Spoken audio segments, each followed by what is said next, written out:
Hi, this is Scott Garibay, and today what I want to talk about is sitting Shiva for Dungeons and Dragons characters and what this is going to take, what kind of changes are going to need to happen in the Dungeons and Dragons community to make a place for this.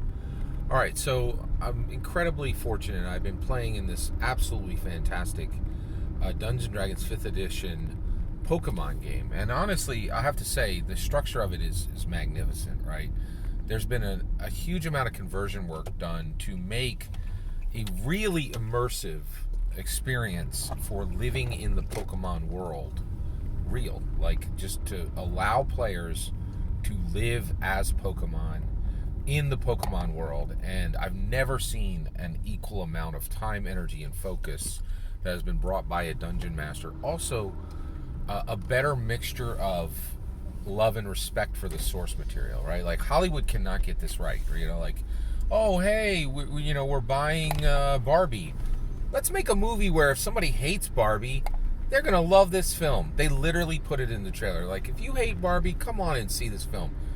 That's disgusting. That's disgusting. You should not. If you buy a property, don't make a movie that the people who hate that thing are gonna love. That is absolutely disgusting, irresponsible behavior from an artist, right? And I have beef with what's happening with Barbie. If you told me that I hate Barbie, I'm gonna love your movie, you didn't get it right. I don't need to wait to see it to know that whatever you delivered is disgusting and wrong, right? Like, and that you really have no love in your heart for the property. This Dungeon Master has an incredible amount of love and respect for the Pokemon intellectual property and for the world itself, and has a deep understanding, like an encyclopedic knowledge understanding, and then brings that an incredible amount of knowledge of Dungeons and Dragons and an incredible amount of dungeon mastering skill, right? And those are not, like, don't get confused. You can understand the rule books backwards and forwards, but if you don't have charisma, confidence, and intelligence, you're still not going to be able to dungeon master well. So this Dungeon Master has all of that, right? So I have a Pokemon player character, Phanpy, named Fjorn, Fjorn, and he died in my second session playing. Now, I'm a huge scholar of Jewish culture, right? And the reason why is I'm an evangelical Christian. I'm a Gentile, right? I'm not a Jew, and so I look with a little bit of jealousy at the Jewish people, and the reason why is the Jewish people are the most beloved people of God. He interacted with them first. He interacted with them most directly, right? And then Gentiles were folded into the love of God later, right? Like, so I'm extremely I have to say, there's 3 cultures in the world that I am far more interested than any other cultures, right? Like, I'm extremely interested in Japanese culture. I'm extremely interested in Jewish culture, and I am extremely interested in African American culture. African American culture, primarily because of their music, their fashion, and generally the fact that they're pretty much the coolest people on the planet. They understand cool better than anybody else. The Japanese people are just unique and wonderful, and are the most unique people on earth, with the most exciting mixture of cultural elements. And then the Jewish people are, in my opinion, literally the most beloved humans of God, right? Like, God's like, these people are special. They're really unique. And so these cultures, I pay very close attention to them. And the Jewish culture has this thing called sitting Shiva. Shiva means 7. And it's the 7 days of mourning that happen when someone sits Shiva, right? And so it's the Jewish people coming together. One of their people has died. You sit Shiva for a sibling, a mother, or a father, okay? So family. You sit Shiva for family, right? And it's truly astounding. And so what I think, we can't do 7 days. I don't, I'm not saying that. So who should sit Shiva for a dead Dungeons and Dragons player character? First of all, I understand the vast majority of players, this isn't even a thought in their head. And this is what so my character's death prompts questions for all of the D&D character, all of the Dungeons and Dragons community. And what I'm saying is we need to change everything about how we deal with player character death. So what do we change and how do we change it? So one, I think let's sit 2. So I literally said this to the group. I'm like, I need 2 days to process this, and I can't answer any questions until we're done. Because it wasn't even 5 minutes before somebody was like, what are you rolling up next? Right? We were literally at the table. I am reeling from the death of a character I care about. You know, this is one of, I consider myself Manifold Sentient. I have multiple sets of sensations, multiple sets of memory, multiple sets of emotions from an array of characters, right? Now I'm not going to pretend. There are player characters I've played that don't go into my Manifold Sentient. They do not become a new identity for me, right? Phanpy, Fjorn, is definitely one of them. Beryl the Turtle Wizard, Kindwind, a half-orc cleric, right?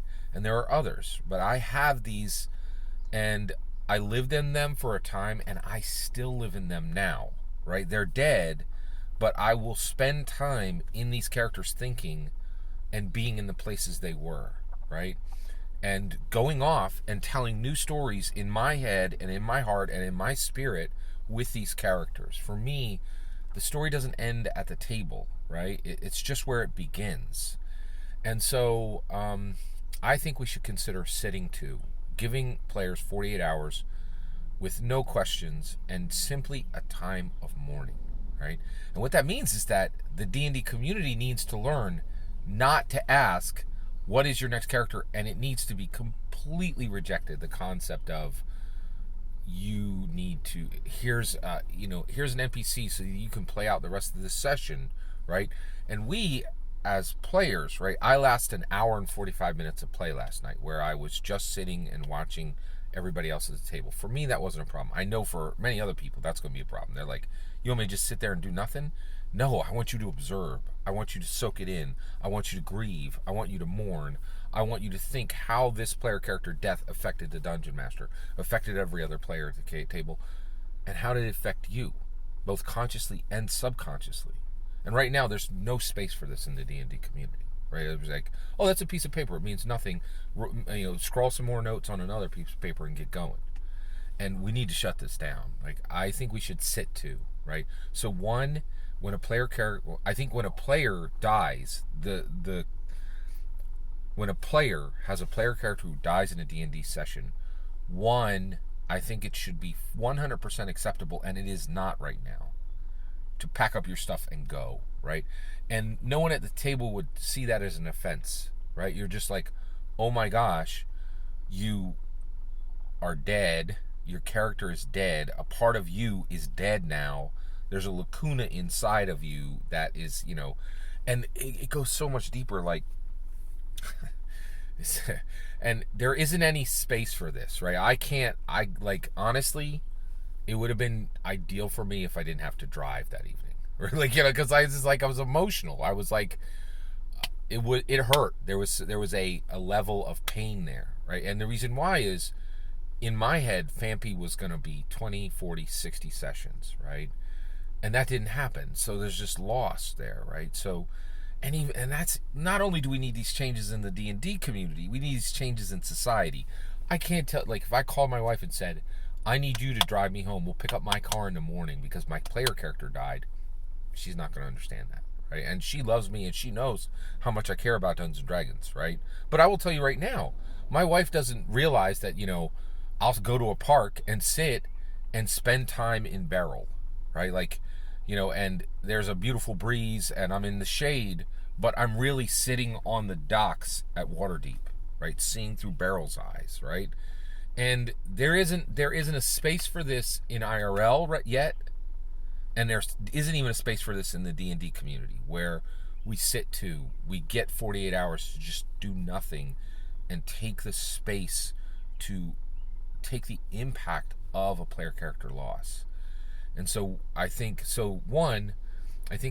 right now, the structure I think should happen when a player character dies is everyone, players and dungeon masters, should understand that player has every right to pack up and go, right? Like, and that's the first thing we need to get done, right? It's just because right now, packing up and leaving, a lot of players at the table would read that, and that's kind of what I wanted to do last night because I was upset, right? But I'm so fortunate to sit at that table, right? And I didn't want one, and I knew that at least one of the players at the table would say, "Oh, that person's upset," and they wouldn't understand that this wasn't anybody's fault but mine, right? And it wasn't an unusual, and I want us to get to the point where grieving for a player character, a Dungeons & Dragons player character, is not considered weird. It's just considered appropriate and normal, right? And right now we are not there. Right? If I had packed up my stuff and just left, someone at the table, I think, would have thought I was upset, which I was upset, but would have thought I was upset at them or upset at the Dungeon Master, which I wasn't. I was simply upset at the loss of 40, 60 sessions with this character, right? And that's a loss that I feel very deeply, right? The other thing is, I think one of the other things that should happen is players should not be eagerly, like, let's say somebody's, someone has someone who they care about dies, right? And then the question, hey, what are you playing next? It's kind of like, I don't actually cook, but my wife does. So let's say that my wife, is like, one of my wife's friends dies, right? Somebody close to her. And then I immediately say, what's for lunch tomorrow? Right? Like, think, do, right? Like, and she's not in a space for that, right? And I was definitely not in a space for this is what I'm going to run next, right? And I think we need to give people the space to sit 2 days. I'm not saying 7, but 2 days, and then, hey, welcome to Scott Garibay's channel. Who sits, right? So we have to. None of this can happen all at once. It's got to happen over time, right?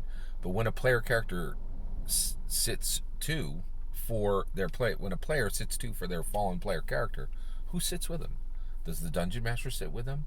Does one player who is most connected to that other player sit with them?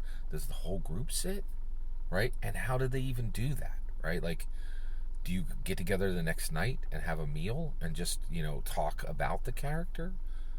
We don't have any structure for this, right? We don't have any structure for this right now. We don't have any expectations that will allow this right now. But I think it's needed. I genuinely think it's needed. So I just wanted to say a huge thank you to the Dungeon Master who allowed me to experience my second significant player character death in a year and a half, and allow me to explore these concepts more. I've given you what I think needs to happen in the D&D community, and that's the first start of moving a community, is starting a conversation and talking this through. I'm willing to hear. Do you think this is outlandishly ridiculous? Or yes, this is something we should begin to change in the D&D community? I'd love to hear your thoughts. Let me know in the comments below. Please consider liking and subscribing, and have a wonderful millennium.